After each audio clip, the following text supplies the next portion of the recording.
As I often say, this is not your average webinar. This is not just where you sit and be bored listening to somebody whack on. This is a place to engage, to share, to question, and to learn by doing and being a part of the journey. I will share a few perspectives, and then we will turn over to Mazen Omair, who is based in the Middle East, but has lived around the world and is actively using, leveraging, and working with a lot of people that are actively using AI tools and some of the latest technologies. And we'll share some real world perspectives, which is primarily what people have been most interested in for this journey. It's not hype, it's not glitz, it's what are people actually doing. So I'm going to hopefully get over here to share screen for a bit of perspective if my technology and my fingers work correctly together here. Just bear with me one moment. Here we go. We are indeed on a journey, and we're on a journey to move into the future through action and through sharing. So as noted, Mazen will be with us. We do have a feedback survey that we appreciate your perspectives, and we have our next sessions coming up over the next few months. And most importantly, since we were together at the latter part of May, a lot has changed. I personally feel like, and a lot of people I speak with feel very much like we're moving through a very fast laser light tunnel from what is AI, what is robotics, to the latest that was buzz in May and is active work by people, real world people, using AI agents today.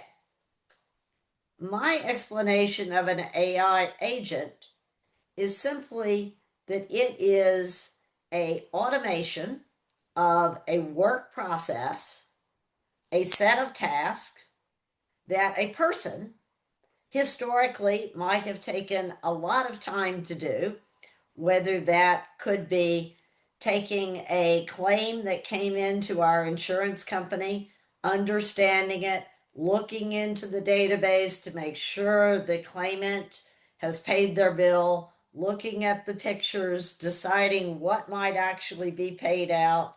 That in the past, that journey could take 35 minutes to 3 hours for an agent to do. Today, that and many other workflows of that nature can be done completely by AI agents or agentic AI, which in real world means tagging together through APIs and connections all of the steps.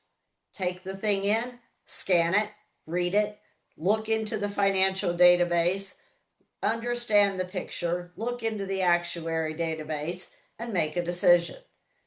So agentic AI is real, and it is making life simpler for people who were responsible for tedious, step-by-step, detailed, through multiple systems processes.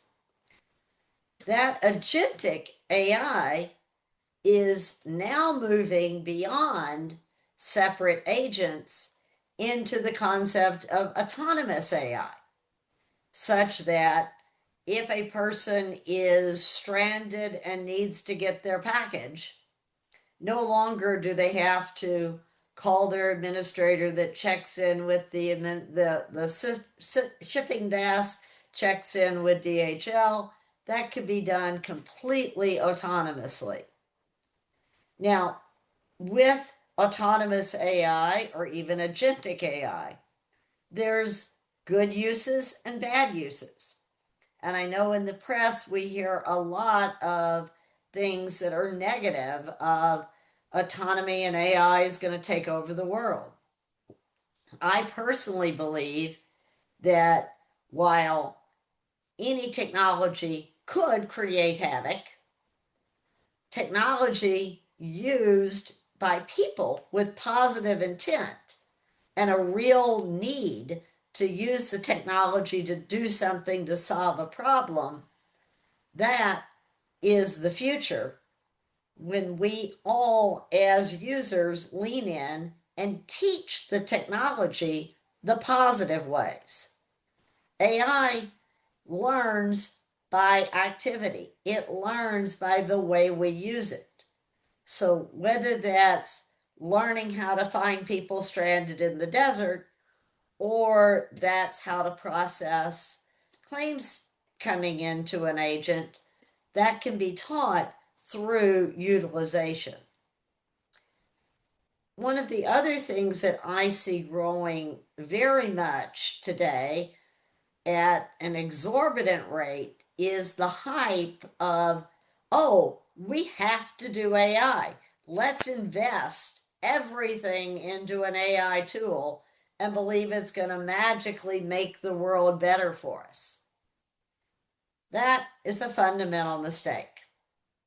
Just like you wouldn't say, spend millions on an AI strategy and let's celebrate making the world a better place before it happens, I really shake my head at companies that say, we're investing all of our IT extra spend in Copilot or Gemini or Anthropic, and that's going to solve our problem.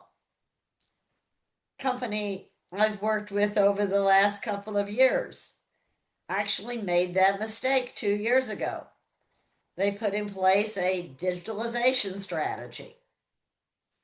And then 6 months later, they said, what we need to do now is go all in for Copilot. And we'll do corporate licenses, we'll roll it out to everybody, we'll train everybody in Copilot. 18 months later, they came back saying, we haven't seen any results. People are not using Copilot. We train them how to. Why aren't they using it? A number of reasons why people weren't using it. A, people still today, a lot of people are actually afraid of AI. And even though they've been trained how to use it, they resist because they're afraid if they use it too much, it may know too much about them and they will be replaced. So teaching people to use it can be a negative vis-a-vis helping people to see how they can use it to solve business problems. And that's my best advice for people and companies. Start not with the AI investment and the hoopla, start with a problem.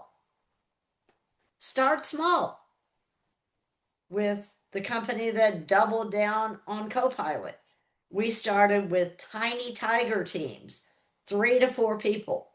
Identify a struggling business problem that impacts people, that people want to solve. Ideally, it's something that is repetitive and that has some data and some structure around it. And identify the right tool and the right way to use that tool to solve that one problem. And define the measurement. How are we going to determine the success of using Copilot or Gemini or Anthropic to solve this one problem?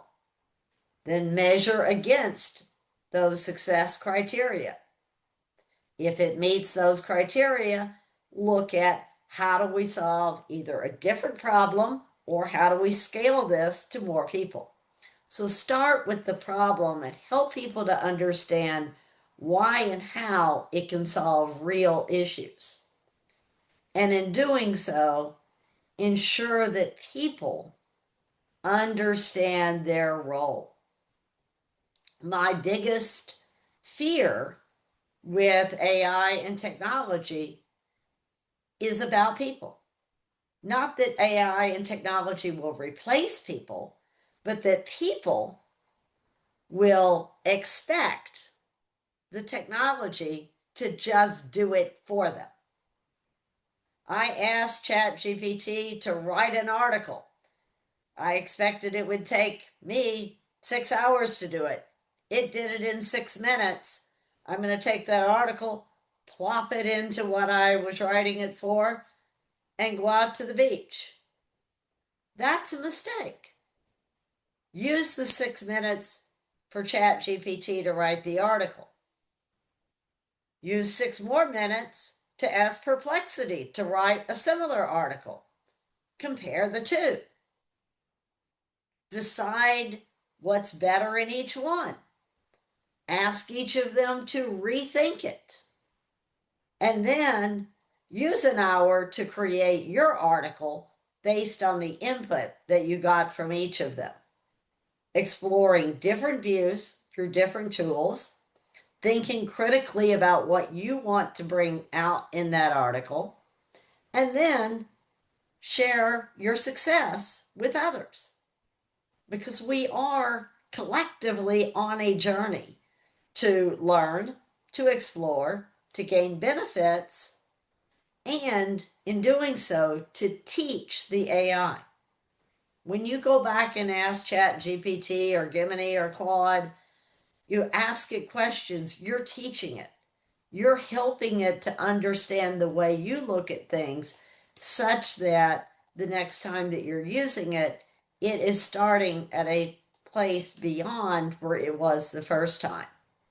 So this is a exploration, it is a journey, and it is an opportunity that we can all co-create what this future with AI really looks like while using it to be our superpower, to make us more human and to make us better at what we do naturally as people. So, those were a few of the things that I wanted to just set the stage of where we are since we were last together. I will open the floor for any burning questions, comments, or objections before, in a few minutes, we will turn over to Mazen to share some more examples and case studies. Matthew, you're always early on in questions. I have to get there before everybody else jumps in and realizes you've just asked. It's interesting because it's something that popped into my head a few times, and that is the magic that isn't AI Mm, and the that's- expectation of what AI can do. I've just asked it what it can do and what it can't do, and it couldn't tell me. But anyway, should we be, and I think this came up before, trying to categorize how we train our AI dragon? And that is, we expect AI to know everything, but AI only learns from what we feed it, as well as the code behind it. So mhm. if you put shit in, you're just going to get shit out. And it's as basic Yep. as that. It's the whole kind of thing around coding and programming anyway. And I think that is the key to getting the most out of AI, controlling the expectation of what's going to come out. And I say that also because of the hallucinogenic Hmm. tendencies of AI. And, how is it going to be effective if you have to question everything that it does because you've got an over expectation of the delivery? Does that make sense? Or did I ramble It on? no, it definitely makes sense, and I believe that that is definitely a true statement that we have to think very carefully about what we ask of it. And I know for me it was a learning about a year ago when I very casually would ask it, can you create a LinkedIn post for me about XYZ? And what it came back with was pretty much garbage. And then I realized what I'd ask it was pretty much garbage. So I have learned to be very clear.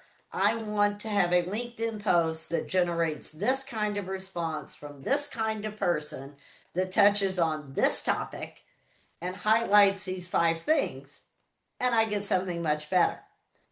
And that's where personally I do use 2 or 3 different tools from time to time and compare perspectives. It makes me think a lot more. It's leaning in and being part of that creation process. Any other burning questions before Mason brings up his screen and jumps in? Excellent. Then I will leave it to you, my friend, to take us through some very interesting examples. Thank you, Jennifer. And I can see that we're going to have a lively discussion today, and I look forward to it. Just by way of introduction, I'm Mazen Omair. I'm a serial entrepreneur and strategic advisor with very deep roots in tech and AI. And for today, just to kind of set the stage, this is not going to be a technical discussion. This is more of a strategic discussion with really the goal and objective of provoking thought and discussion for the rest of our time together here and the next sessions that we have. So building on some of Jennifer's comments and Matthew's comments as well, I mean, there's been a lot of hype out there. We're going to touch on a couple of different topics. I assume everybody can see my screen. One of the first things that we're all seeing a ton of press and media on is the impact of AI on jobs. And, there's a lot of kind of what I would describe as fear mongering happening out there, just, people going, oh my God, AI is going to replace all our jobs and we're all going to be unemployed. But the reality on the ground, at least for today, from my perspective, talking to my various clients and different companies around the world, what I think is really happening is a change in the pattern of hiring versus any kind of mass layoffs or mass unemployments.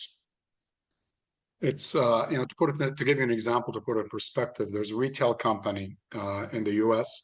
who traditionally hired additional call center staff to handle the seasonal peak around their business.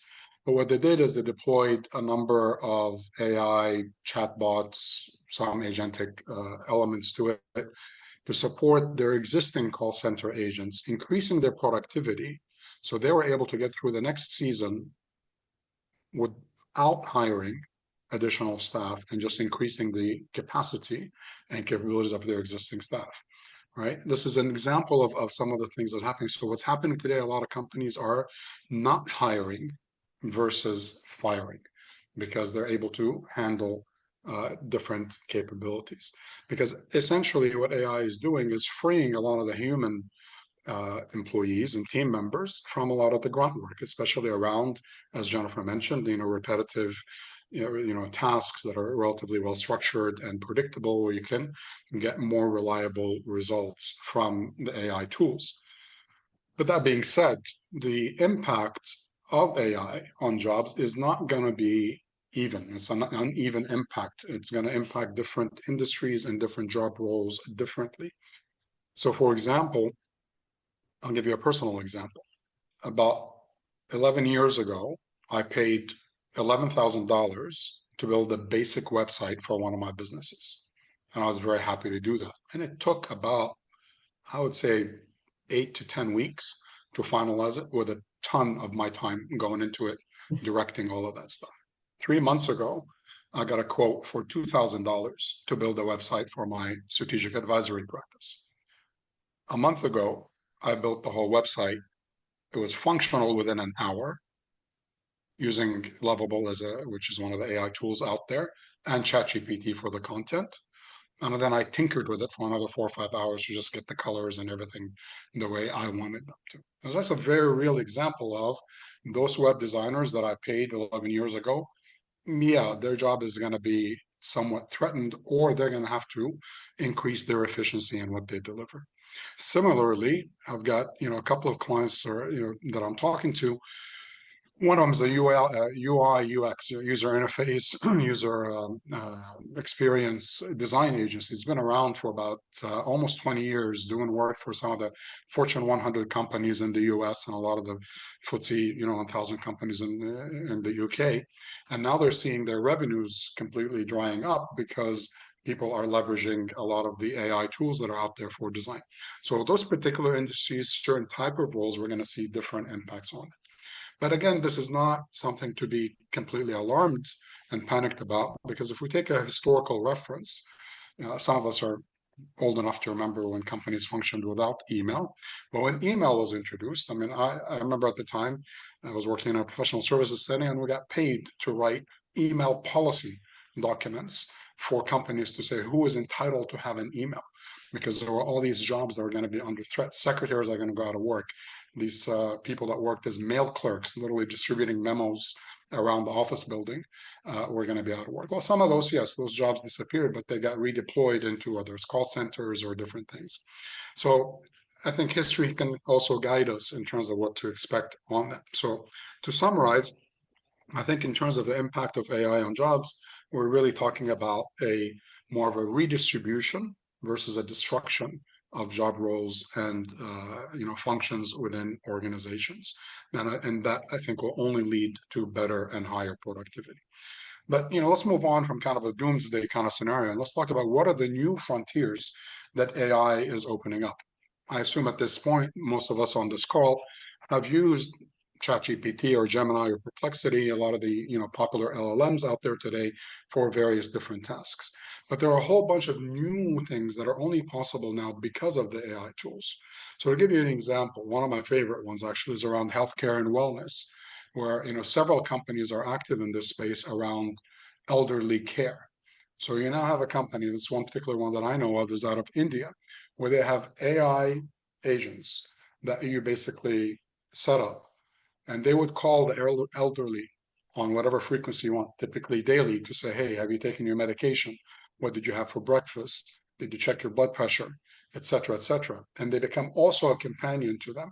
And more importantly, can also report back to the caregiver, typically one of the children, to say, here's how your mom and dad is doing, because you don't have time to necessarily call 3 or 4 times a day. Very interesting possibilities, right? You can do that with humans, but you can get a lot of different perspectives on that. And they found different, kind of behavioral responses from that. Like, for example, they found that ex-military officers preferred to talk to an AI agent versus non-military people. There's a bunch of insights to be gained from that, but that's a much longer discussion for us to go into. Another example, this one actually was quite interesting, where a very significant government agency who typically used almost all of the top management consulting companies uh, is looking now at replacing those management consultants with AI. The example here is the minister or senior person of that agency was having a very strategic meeting, pulled in all the different management consultants. They went through this whole discussion for a couple of hours, asked for the recommendations and feedback.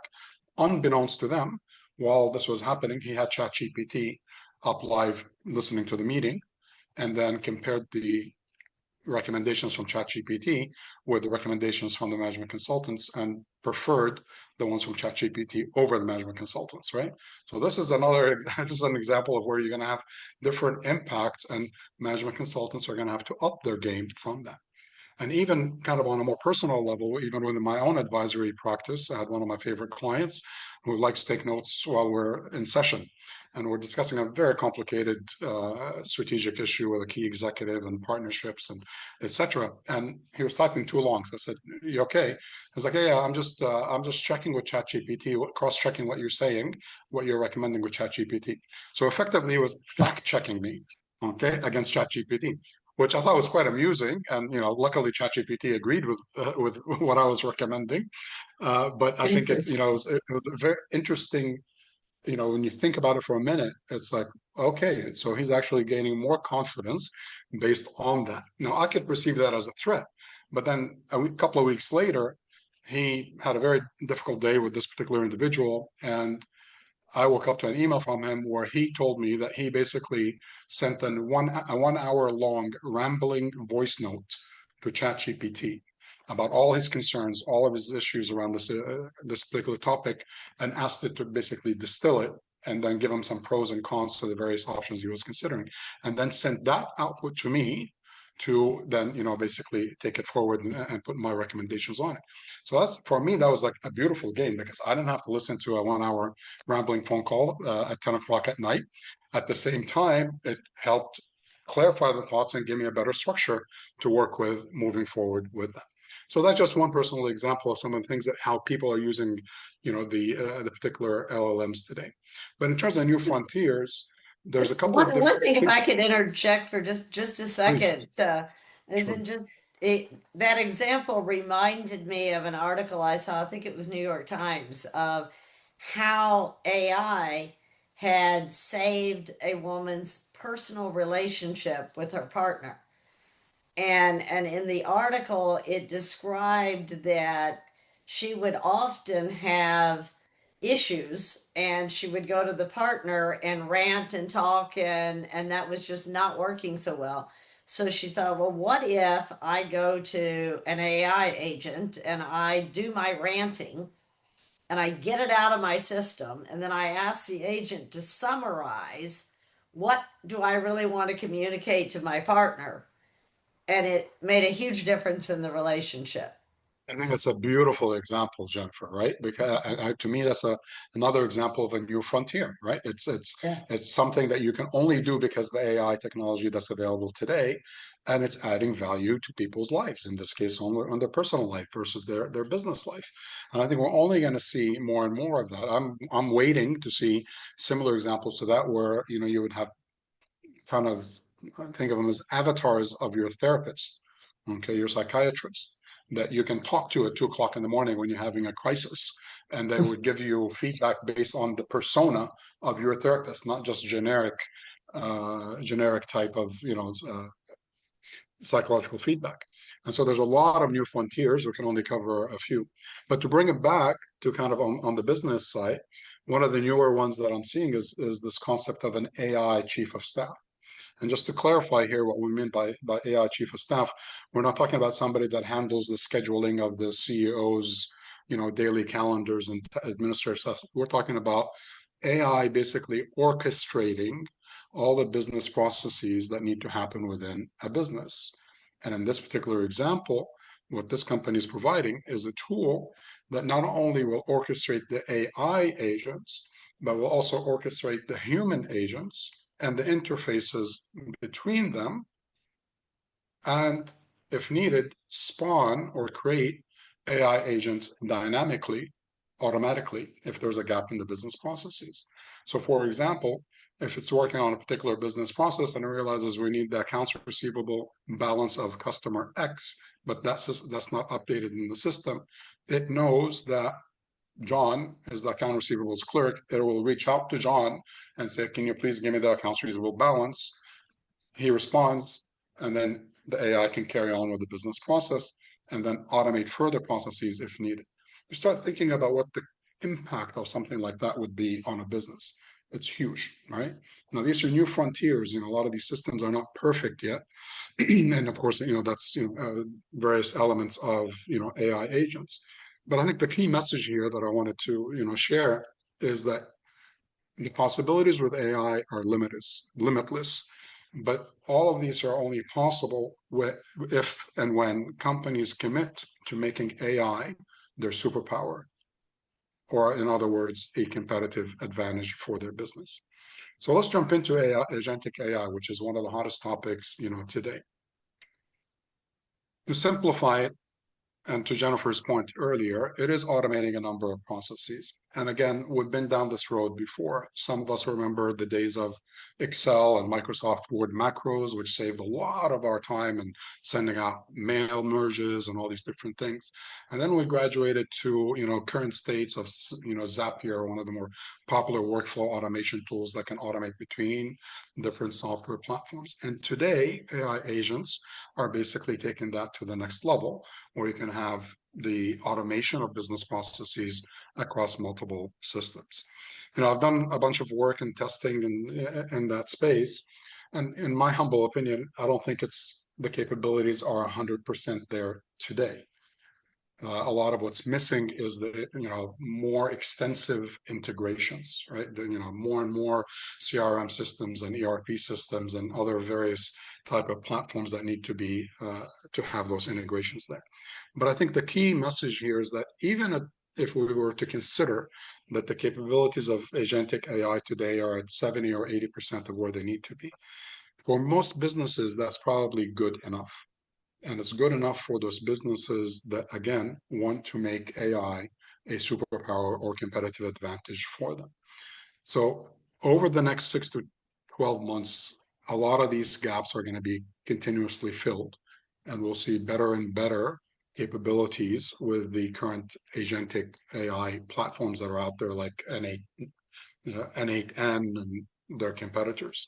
But to give you an example of what's possible there, so we're talking about the capability of having an AI agent that can book sales meetings for your sales team, starting from doing all the prospecting on LinkedIn, reaching out to those prospects, scheduling the calls, and doing all the follow-ups after that. That is possible today with what's out there and deployed. You can have, for if you're running an e-commerce business, you can have the AI autonomously manage all your ad campaigns, manage your inventory levels, order restocking from your suppliers, do the customer service follow-up, and respond to all your reviews and comments on those platforms. These possibilities are there today, and this is where companies that are deploying these kind of solutions are going to be gaining significant competitive advantage over others. But if I look at it from a larger scale, and for medium to larger enterprises, a lot of what's happening with AI is really created what I would call a tidal wave of demand for organizations to deploy AI.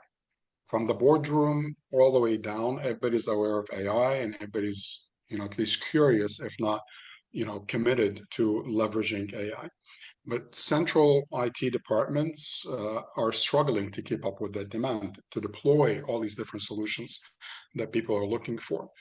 And again, history, this is not the first time we're seeing this. It's very similar to in the early 2000s, there was a boom of companies deploying what were called intranets, right? These are internal websites for internal company communications. And IT departments were very, challenged to keep up with that demand until there was a set of solutions around what's called content management systems, which allowed them to centralize the control but decentralize the deployment. And now we're seeing similar type of tools coming on board. But just to give you a challenge, to give you an example, to put it in context of how, from a strategic level, organizations are struggling with this. I know of a major Spanish bank who, like many large organizations today, have gone ahead and hired a chief AI officer. This would be the individual that's charged with the strategic direction of adopting AI and deploying AI. But this particular CEO of this bank also, in addition to hiring the chief AI officer, went and paid for a ChatGPT subscription for every employee in their bank. So their approach to try to make AI their superpower was to do a top-down and a bottom-up strategy and see basically what works, which is very interesting, and it really raises a lot of fascinating strategic questions around how you deploy AI. And Just now we're seeing just one interjection there. Some may recall a couple of journeys ago, we talked about the strategy of hiring a person to be responsible for AI as being a not good idea. Because that kind of puts AI over here and everybody else over there. What I love about your Spanish bank example is doing both things simultaneously. Hiring somebody that can drive the governance, that can define the AI policies, that can choose the right AI tools to be used in the corporate environment, while encouraging everyone to jump in and learn and explore and experiment. That works, having the two sides working together. That's a very good strategy. No, I couldn't agree with you more, Jennifer, because I think the reality is, I mean, if for any of us that have worked in the corporate world, you bring in somebody at a senior level to do that, how much time is it going to take to actually start getting results, right? Because there's a lot of alignment that needs to happen, budgets, all these different things that need to be done. But the speed of AI, okay, and the speed of deployment of AI, again, if you're keeping an eye of keeping it as a competitive advantage, you've got to be able to go to market a lot faster than that. And that's where Mhm. that dual top-down, bottom-up strategy can really make a difference for a lot of companies. Because a lot of times there's value to be gained from the low-hanging fruit, right? That doesn't have to be major, AI deployments around that. So now, for a lot of organizations, what they're doing is there's a few cutting edge tools. One of them, that just as a disclaimer, as I'm advising, where they're actually providing centralized governance, monitoring, and control platforms for AI. So this enables the central AI team or tech IT team to basically decide which type of AI tools they're going to use, what are the access points, monitor the cost and utilization of it, monitor the use of it and control it, put guardrails to say you're not allowed to, send prompts that, are using foul language or violating a particular corporate policies. So we have that governance and control as well as the cost because budgets now are stretched. I mean, you're talking about organizations today that are budgeting anywhere from $1 million to $10 million in token costs. This is just the cost of using the LLMs, let alone development and deployment of those solutions. So you need to have that. So these tools now are coming onto the market that are going to allow the central IT departments to maintain the control that they need, but be able to decentralize the development and deployment of AI solutions so that the organizations can move forward a lot faster. And one of the leading Italian insurance companies is literally doing this as we speak. So these are some of the thoughts that I wanted to share with you. As a closing thought, I just want to kind of emphasize that AI is not just a tool. It is a tool, but it's not just a tool. It's actually a force multiplier. But it's only a force multiplier for organizations that decide that they want to win, not only by adopting AI, but by weaving AI into their DNA from the perspective of making it a competitive advantage, which enables them to make it a superpower for them. So with that, those are my thoughts. Happy to connect and continue the conversation on LinkedIn. If you'd like, you can scan the QR code and love to hear your thoughts and comments and engage in the rest of the discussion. So many journeys ago, I mentioned that AI is like a kitchen knife, the tool that can speed chopping of vegetables or could stab someone. Today, when we get to agentic and autonomous AI, that kitchen knife is now integrated into the food processor, that's integrated into the oven, that's integrated The into whole all kitchen. of the tools. Exactly. It's a key part of the kitchen, but you still need the chef that knows what he or she is trying to make and who he or she is endeavoring to serve. Absolutely. 100%. 100%. So I would love to hear questions and examples of how those of you that are on this journey with us are actually utilizing the tools. I see Tito is starting to play with some AI tools, running some tests. That's very good. Very important to set the ground rules of do not upload confidential information into open source tools, for example. If it's confidential information, like you're sharing your heartfelt issues with a colleague, do it in a private LLM as opposed to open source. Good way of starting out. Other examples. I'm looking around our room here. I'm curious. Curious. Well, Matt, you had a question, and then I'm curious for Philip how you're using, and also how David Sacriellis. I'm curious in the financial world how you guys are using it. But Matt, you have your hand up, I believe. I left it about 60 seconds before I stuck my hand up to give somebody else a chance.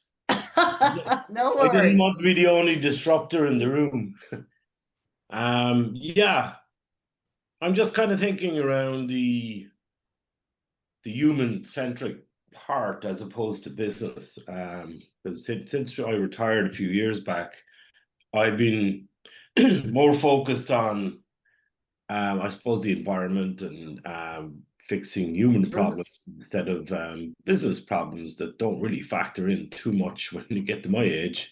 No, I'm not that old, but I'm just wondering about things like GP surgeries, hospitals, and people out, um, in third world countries and stuff like that, farmers and things, and how AI can help to make farming more efficient so people can actually make money doing it. Because basically, we can't eat without the farmers, but we don't really seem to give a shit about them. And then to be able to reduce the number of um, times that somebody goes to a GP when they don't really need to, because GPs are overrun and they can't actually control. Like in Ireland, it's very difficult to get an actual local GP that you don't have to travel a lot Mhm. to go to because they're overrun. They can't. And then you take the teachers, there's 10%.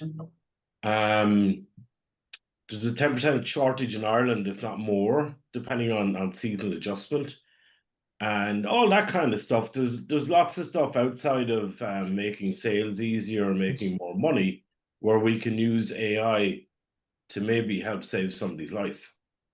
Yeah. And I don't have the examples right at the top of the tongue at the moment, but I know in a lot of health situations, there is definitely advanced research, whether that is in diagnosis, whether that is in faster response to people. There's definitely a lot of investment going in there. I mean, some of the cancer research that many of us have seen of a AI driven agent can make a better prognosis a lot more quickly many times than the actual human, because the AI can look broader, can look at different angles, and can avoid any distractions. I know with farming, there is definitely a lot of work that is being done around the climate, the soil volumes, the type of fertilizers, the type of treatments that can be done in farmland to advance which crops should be planted when, both time of year and locations. And there's a Norwegian company, Yara, that does a lot in the fertilizer area, and that's certainly some of the areas they're looking closely at today. Huge opportunities there. So If I I may have a just raise. piggyback on that, Jennifer, sorry, just as a quick example. So Matthew, you were talking about, life-saving and procedures, but just as an example of what I meant with low-hanging fruit, some companies out there today are deploying solutions for the doctors, where think of it as like an assistant to the doctor. Before you go in to see them, it would read all the medical notes from the previous visits, all your lab results, MRI results, etc., and give a briefing to the doctor that he or she can read in a minute before stepping into the exam room to see you, right? That's a lower hanging fruit than saying, let's use AI for, surgery, for example. So just want to share that. Perfect. Yeah. Ben, you had a comment. Yeah, I was going to say that, Mazen, I totally love your philosophy here because it's kind of crawl, walk, and run. And I do a lot of AI consulting in the United States, and I find it's 95% cultural, and then it's 5% technical. I mean, it's really about getting an organization, because you've got some people that are super into AI, and then you've got their colleague in the same department that doesn't even have a Chat GPT account. And I think that the secret is to get a Teams license, whether it's Chat GPT, Claude, Gemini, or Copilot, and helping to, number one, offer everybody a team level access for security and privacy, but then make sure that everyone gets the same training. Because I think that's something where it's really important that just giving a tool without explaining how is this going to help sales, marketing, operations isn't going to get the value propositions. And like what you said about the a doctor's office, which is brilliant. Like I go into my office when I go, I record my conversations and then talk to Chat GPT. And I think every doctor's office should do that so we have less paperwork. And where, you know, that I don't mind the AI knowing my personal stuff if it's in my interest and it's not spying on me. Anyway, those are my thoughts. Couldn't agree with you more, Ben. Beautiful share. Thank you. I mean, there's a big cultural element to this, right? The actual tech work tends to be the minority of the level of effort. It's getting people to adopt and to think in that kind of mentality, right? And to have the willingness to accept whatever privacy risks there might be, which, in my personal opinion, are minimal. There should be a hand raise button in the React element there. And just jump in if we're not seeing your hand. But I love the chat over here of it's an opportunity to rethink leadership and opportunity to rethink how we do things. And thank you, David. Jump on in. Yeah, I couldn't find that hand. No worries. You asked about the financial world. Oh boy, my goodness. We've been using AI in the research for some time, and it's getting better. And there's new products coming out. Every time a new product comes out, it has to be vetted. So that's been around for a little while. We are training. We typically use the Microsoft Copilot, so everyone gets trained in that. And I've been pretty instrumental in showing managers how they can use that for different purposes. I do a lot of business development. I think you know that, Jennifer. Mhm. And so we use it a lot. Sometimes just getting proposals out. I might say, I won't use your name, but I might give a profile of Jennifer. I might say a little bit about who you are and what I think is important to you, and ask what are the things I really should emphasize in the proposal. And I probably will get some good points. The big challenge I have right now is that, we've been using Salesforce for some time. Am I allowed to use names of products? Sure. Yeah. Yeah. So, and that's great. And I mean, I'm on Salesforce. It feels like I'm on it all day sometimes. But the issue with Salesforce is we are rolling out the AI function, and AI needs data. So what we need to do, and we're training people, and I've been doing this just really frankly since the spring, early summer, is when I am doing a new project for you, Jennifer, or maybe we're just starting a conversation about I create an activity in Salesforce, and I have the little app on my Outlook phone that I push the app and it puts it into the Salesforce, and they need that data eventually down the road to be able to do what Salesforce is intended to do. But unless it has the data, think about this. Salesforce, this feature has only been around for maybe a year or two, or at least from my understanding. So they're still trying to create the data. And so we're working on that. But I think it's actually kind of fun because I find that it creates a place to to organize my services to a particular client, and it also creates a place for it to grab the data. Now, of course, someone mentioned earlier, you'd never put anything personal on there, social security numbers or things like that. But if it's a general conversation about what's going on, or between you and the staff, that's a great way to go. I will tell you that you asked what's going on. This morning, a report from Tax Notes, which is one of our top. I read Tax Notes in Bloomberg every morning. Apparently, California's tax departments have been rolling out AI, and these are the departments to determine whether or not you owe penalties or owe tax, and you're supposed to call them and get advice. But apparently, taxpayers are relying on bad advice, and it came out this morning that they rolled out generative AI. I guess maybe a bit too early. But and to beware when you call California and if someone tells you, "Oh yeah, it's been paid, don't worry about it," maybe you should think twice. Back to the think critically and verify. Yeah. So anyway, I thought you might find some humor in that. So yeah, Excellent. verify is exactly right. Thank you very much. Philip, you have your hand up there. I now have my audio on as well, I hope. Yep, perfect. Okay. I'm going to be counter the drift here. I think we need to slow down. Ethan Mollick, somebody who I read all the time, has observed, I think, about 90% of all AI applications in the corporate field are failing. Now, from my own personal experience, I will first of all echo that you have to use multiple platforms and do it all the time, even for something as simple as calculating an annuity and a discounted cash flow. I found that one of them, I think it was Anthropic, got a radically different answer to the others. Right, and that was just simply putting exactly the same prompt in all of them to work out what should have been a relatively simple sum. Now, I'm not knocking this.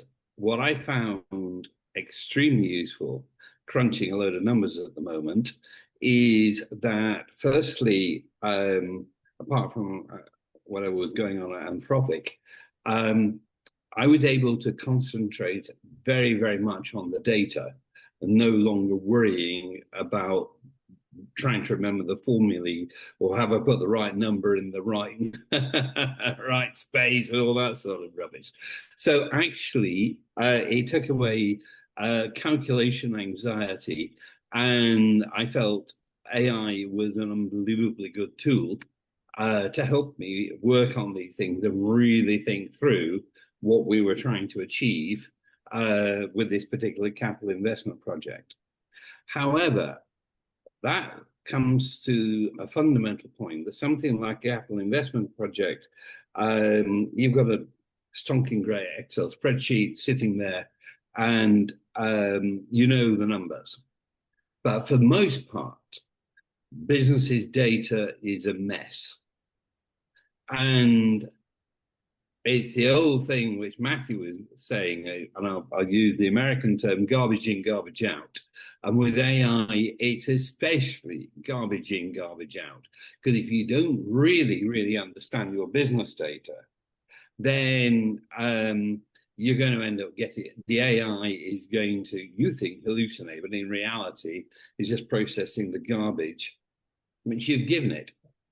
And that then takes you to the next thing, which is you've really got to think about what it is that you're trying to achieve. Don't think in terms of what am I going to have the AI to do, but in terms of business improvement, you have to thoroughly understand your business and thoroughly understand your processes. And above all, think originally about how you're going to improve your business, because that's going to drive your prompting and all the agentic stuff and everything. You are in charge, right? At the end of the day, you're the client, and the AI is a tool. Might be a very complex tool, but it's a tool. And if you haven't done the hard thinking yourself, then don't think the AI is going to think for you.